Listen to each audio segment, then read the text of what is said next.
اگر محبت خداوندی کی حرارت میں کمی ہو رہی ہو تو اس کو اثر نو، جس کو کہ میں آج سوچ رہا تھا تو ایک لفظ ذہن میں آیا کہ جیسے بیٹری اس کو ریچارج کیا جاتا ہے، اسی طریقے سے روح کے اندر محبت خداوندی کی اس حرارت کو اثر نو تازہ کرنا، یہ ہے در حقیقت نماز کا اصل مقصد۔ اس لیے کہ اس لفظ کا بنیادی مفہوم، اصل لغوی مفہوم تو یہ، اگرچہ اس کا سب سے زیادہ کثرت سے جو استعمال ہوتا ہے اور لفظ صلاۃ جس سے در حقیقت جس تصور پر مبنی ہے وہ ہے اقدام، کسی کی طرف متوجہ ہونا اور پھر دعا۔ صلاۃ کا سب سے قریبی مفہوم لفظی جب بیان کیا جائے گا، اس سے مراد، اس کے معنی تو دعا اس میں اہم ترین ہے۔ کسی کی طرف توجہ کرنا، مناجات کرنا، گفتگو کرنا، مخاطبہ، مکالمہ، دعا، یہ در حقیقت صلاۃ کا سب سے بڑا اصطلاحی مفہوم ہے۔ لیکن جو اس کا مادہ ہے، صاد لام واو یا صاد لام یا، اس کا اصل مفہوم جو ہے وہ تاپنا، حرارت حاصل کرنا۔ تو ان دونوں کے حوالے سے عرض کر رہا ہوں، وہ تاپنا اور حرارت حاصل کرنا وہ ہے روح کے اعتبار سے۔ وہ جو کہا اقبال نے کہ بجھی عشق کی آگ اندھیر ہے، مسلمان نہیں راہ کا ڈھیر۔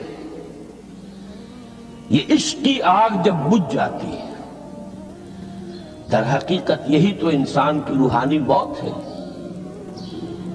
جب یہ نہ رہے تو چاہے منطق میں بہت انسان ماہر ہو، مجھے اقبال کا ایک شعر یاد آیا ہے، تقابل کرتے ہوئے ایک انسان محکوم اور ایک انسان حر، آزاد انسان، ان کی نفسیات میں جو بنیادی فرق علامہ اقبال نے مختلف مواقع پر بیان کیے ہیں۔ محکوم ہے بیگانہ اخلاص و مروت، ہر چند کے منطق کی دلیلوں میں ہے چالاک۔ تو منطق کی دلیلوں میں انسان چالاک ہو جائے اور وہ لغت ہائے حجازی کا وہ ایک خزانہ بن جائے، اسے تمام الفاظ کے معنی یاد ہو، وہ بڑے مسائل فقہ کے اسے ازبر ہو، جزیات، بے انتہا جزیات جو ہے وہ مستحضر ہو، فلسفے کے بڑے بڑے مسئلے اس نے حل کر لیے ہوں، لیکن اگر روح میں وہ اللہ کی محبت کی آگ نہیں ہے، وہ تپش نہیں، بجھی عشق کی آگ اندھیر ہے، مسلمان نہیں راہ کا ڈھیر۔ اسی کے حوالے سے آج مجھے یاد آیا تھا کہ وہ جو بڑی سادہ سی ایک نظم ہے، اللہ تعالیٰ سے دعا، یا رب دل مسلم کو وہ زندہ تمنا دے، اس میں بھی جو الفاظ آئے ہیں جو روح کو گرما دے اور قلب کو تڑپا دے، یہ ہے اصل جو مقصود ہے نماز کا۔ اور یہی وہ چیزیں جیسا کہ میں نے عرض کیا تھا کہ نگاہوں سے اوجھل، یہ پہلو سامنے ہے ہی نہیں۔ دوسرا پہلو سامنے ہے اور وہ بھی میرے نزدیک بہت اہم ہے، بہت بنیادی ہے، اس میں کوئی شک نہیں، لیکن یہ ہے بلند ترین منزل کہ تقرب الی اللہ، اس کے لیے در حقیقت یہ کس لیے درکار ہے؟ روح کے اندر عشق کی حرارت اور گرمی تازہ ہو جائے۔ بسا اوقات یہ اندر دب جاتی ہے، جیسے انگارہ ہوتا ہے آگ کا، اس کے اوپر خاک اور راکھ آ جاتی ہے، اندر کچھ ہوتی ہے۔ آگ دبی ہوئی سمجھ، آگ بجھی ہوئی نہ جان، اس دبی ہوئی آگ کو پھر ایک شعلہ بنانا، پھر اس کے اندر ایک حیات تازہ پیدا کرنا۔ یہ ہے نماز کا اہم ترین اور بلند ترین مقصد۔ لیکن اس کے ساتھ ہی اس نماز میں ذکر ہونا، اس کا یہ ذکر ہے۔ اور ذکر کی جب میں فہرست بیان کیا کرتا ہوں، بہت سے حضرات کے سامنے ہوگا کہ ذکر کا در حقیقت مفہوم ہے استحضار اللہ فی القلب۔ ہمارے ہاں غلطی سے جو ذرائع ذکر ہے انہیں ذکر قرار دے دیا گیا ہے۔ نماز ذکر نہیں ہے، نماز ذکر کا ذریعہ ہے۔ اقیم الصلاۃ لذکری، نماز قائم کرو میرے ذکر کے لیے۔ یہ اللہ اللہ کہنا یا ادعیہ معصورہ جو حضور صلی اللہ علیہ وسلم کی مسنون دعائیں ہیں، انہیں اپنے تمام معمولات دنیاوی کے ساتھ ساتھ ان دعاؤں کو بھی انسان پڑھتا رہے، اللہ سے دعا کرتا رہے، یہ تمام ذرائع ذکر ہیں۔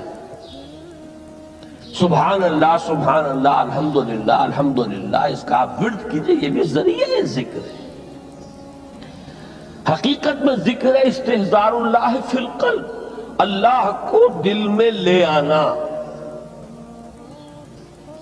اللہ کو دل میں حاضر کر لینا، اصل میں تو ترجمہ ہوگا، لیکن حاضر جاننا، یہ کیفیت جو ہے انسان کو حاصل ہو جائے۔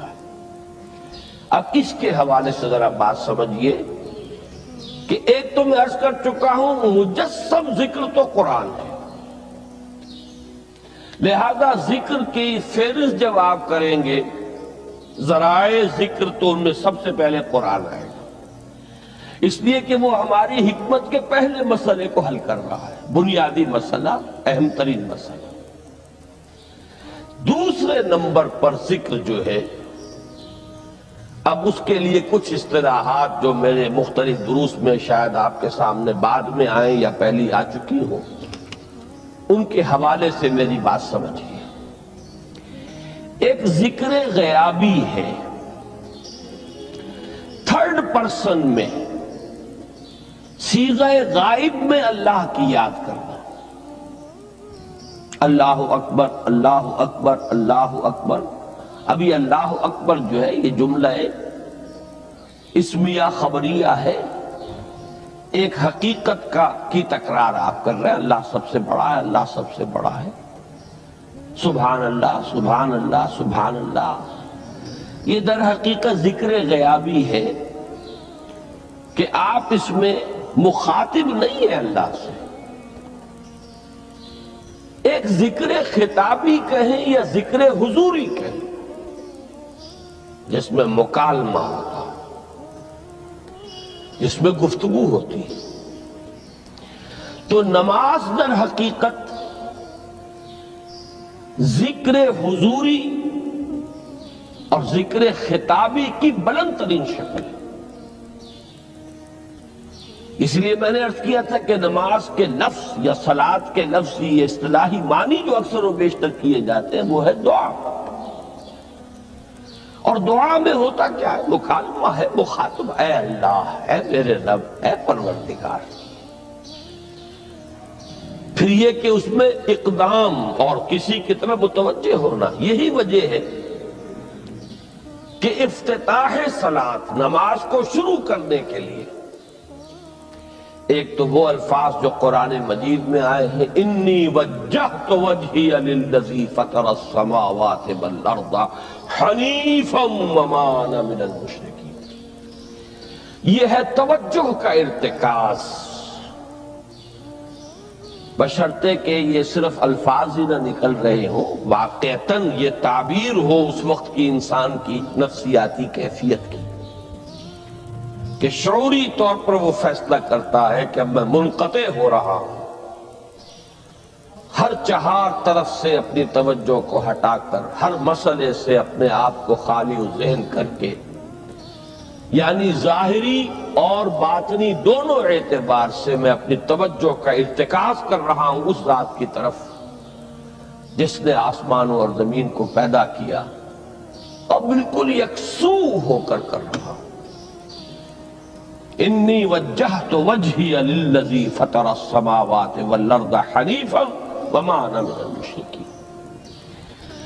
اور دوسری وہ جو دعا جس سے ہم افتتاح کرتے ہیں اپنی نماز کا، دیکھیں اس میں خطاب کا کس قدر اہتمام. وہاں سبحان اللہ نہیں ہے، سبحانک اللہم، پاک ہے تو اے رب ہمارے، وبحمدک وتبارک اسمک وتعالی جدک. آپ غور کر رہے ہیں، یہ ہے تخاطب، براہ راست مخاطب ہونا تو بھی ہو رہی ہے. تو سب سے پہلی بات تو یہ ہوئی کہ ذکر کی ایک شکل ہے ذکر غیابی، دوسری ذکر حضوری، اور ذکر حضوری یا ذکر خطابی کی بلند ترین منزل، بلند ترین اس کا ذریعہ نماز. اس کو ایک پہلو سے اور سمجھ لیجئے. سورہ فاتحہ جب پھر ہم پڑھتے ہیں جسے الصلاۃ کہا گیا ہے، جو لب لباب ہے، خلاصہ ہے، اس میں پھر تدریجاً غیاب سے حضور کی طرف پیش قدمی ہوتی ہے. الحمدللہ رب العالمین الرحمن الرحیم مالک یوم الدین. یہ ذکر غیابی ہے، اس میں ابھی خطاب نہیں آیا. یہ وہی جملہ اسمیہ ہے. کل تعریف اس اللہ کے لیے ہے جو تمام جہانوں کا پروردگار ہے، مالک ہے، جو رحمان ہے، رحیم ہے، جزا و سزا کے دن کا مختار و مالک ہے. اب یہ غیاب سے حضور کی طرف، ایاک نعبد و ایاک نستعین اہدنا الصراط المستقیم. یہ ہے وہ. اب پہلے ایک معاہدہ ہے، ایک اقرار ہے، اعتراف ہے، وعدہ ہے، اور پھر دعا ہے، استدعا ہے. کہ حضور نے فرمایا، یقول اللہ تعالی، اللہ یہ فرماتا ہے. اسی لیے اس کو حدیث قدسی کہیں گے. قسمت الصلاۃ بینی و بین عبدی نصفین، میں نے نماز کو اپنے اور اپنے بندے کے مابین آدھا آدھا تقسیم کر دیا ہے. اب یہاں تک تو جملہ ہے اللہ کا، یہ ہے حدیث قدسی. اب آگے جو ہے نریشن اس کی جو ہے حضور صلی اللہ علیہ وسلم کی جانب سے ہے، یعنی خبر دے رہے ہیں وہ اللہ کی طرف سے ہی. ویسے تو تمام احادیث ہی گویا کہ ہم سمجھتے ہیں انسپائرڈ تو اللہ کی طرف سے ہی، لیکن یہ کہ جہاں صراحت ہو کہ اللہ کہتا ہے وہ حدیث قدسی ہے. تو یقول اللہ تعالی قسمت الصلاۃ بینی و بین عبدی نصفین، یہاں تک تو حدیث قدسی ہے. اب دوسری عام حدیث ہے، اذا قال العبد الحمد للہ رب العالمین یقول اللہ تعالی حمدنی عبدی. جب بندہ کہتا ہے الحمدللہ رب العالمین، پروردگار کہتا ہے میرے بندے نے میری حمد کی. جب بندہ کہتا ہے الرحمن الرحیم، پروردگار فرماتا ہے اثنا علی عبدی، میرے بندے نے میری ثنا کی، بڑی تعریف کی. جب بندہ کہتا ہے مالک یوم الدین، اللہ فرماتا ہے مجدنی عبدی، میرے بندے نے میری بڑی بزرگی بیان کی ہے، تمجید کی ہے. پھر جب بندہ کہتا ہے ایاک نعبد و ایاک نستعین، اللہ فرماتا ہے ھذا ما بینی و بین عبدی ولعبدی ما سأل، یہ ہے میرے اور میرے بندے کے درمیان. یہ تو معاہدہ ہے نا، معاہدے میں تو دو فریق جکڑے جاتے ہیں، بند جاتے ہیں. یہ میرے اور میرے بندے کے درمیان ہے. اور میرے بندے نے جو طلب کیا میں نے دیا، اس لیے کہ اس میں طلب بھی تو ہے، ایاک نستعین، تیری مدد چاہتے ہیں، یہ طلب ہے، اسی کی شرح ہے جو اب آخری 3 آیتیں ہیں۔ پروردگار ہم تیری مدد چاہتے ہیں، پروردگار ہم تیری بندگی کرتے ہیں اور کریں گے، اور تیری ہی مدد چاہتے ہیں، چاہیں گے۔